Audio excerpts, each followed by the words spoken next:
Hello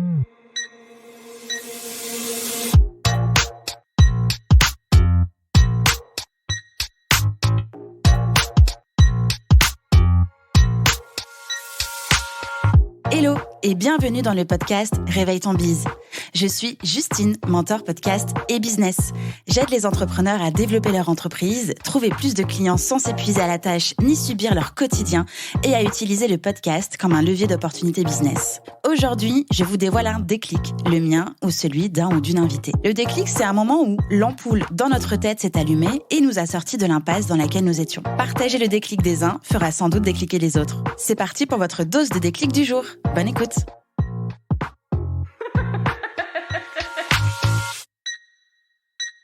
Pour cet épisode de Déclic, j'ai reçu Jade Tonga. C'est tout simplement la suite de l'épisode de lundi.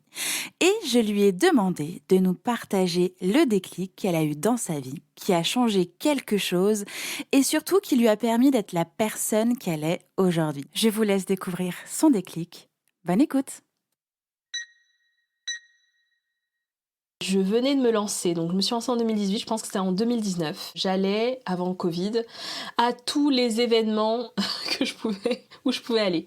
Et du coup, je suis allée à un TEDx Women, et une des personnes qui est passée était directrice d'une agence de communication.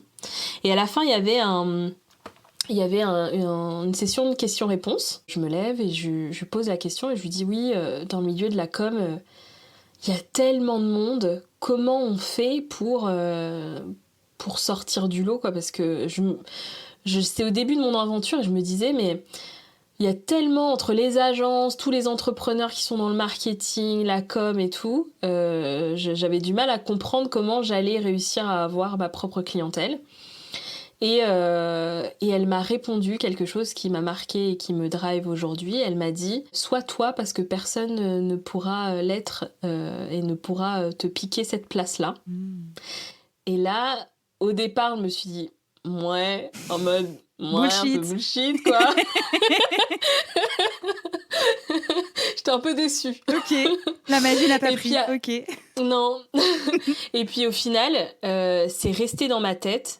Et à cette époque, en 2019, il faut savoir que je mettais mon costume quand j'allais à mes rendez-vous clients. Je mettais mes petits talons et ma petite veste, etc. Je plaquais mes cheveux. J'avais pas de locks à l'époque. Je plaquais mes cheveux, etc.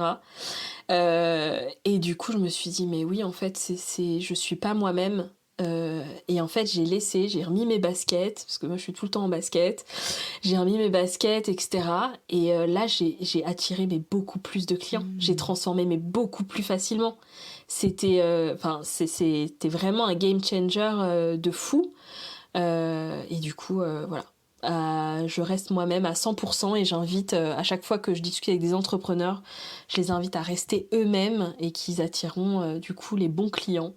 Et ceux qui sont pas d'accord, c'était les mauvais. Voilà. Totalement. Merci beaucoup, Jade, pour ce super déclic qui sert vraiment de belles leçons. Alors oui, t'as raison, cette phrase, elle fait un peu bullshit. Tu sais, ça fait un peu citation. Soyez vous-même, tous les autres sont déjà pris. Je crois que c'est même Oscar Wilde qui dit ça, voilà. Tu sais, c'est le truc phrase Pinterest. Mais en fait, c'est tellement vrai. Vraiment. Donc, merci pour cette piqûre de rappel. Mais c'est hyper important. Et voilà, merci Jade pour ce déclic incroyable. Merci à toi, Justine. Merci beaucoup, Jade. Et à très bientôt. C'était trop cool, merci. À bientôt. Bye bye. Ciao. J'espère que cet épisode vous a plu. N'oubliez pas de vous abonner sur votre plateforme d'écoute préférée. C'est le meilleur moyen de ne pas manquer les prochains épisodes et de ne pas louper votre réveil business. Si vous avez des idées, des suggestions ou un mot d'amour à me partager, direction Apple Podcast pour laisser un commentaire et des étoiles. Ça m'aide vraiment à rendre visible le podcast en plus de réchauffer mon cœur. Je vous retrouve au plus tard dans le prochain épisode ou tout de suite sur Instagram au nom de Réveille ton bise. Ciao, ciao!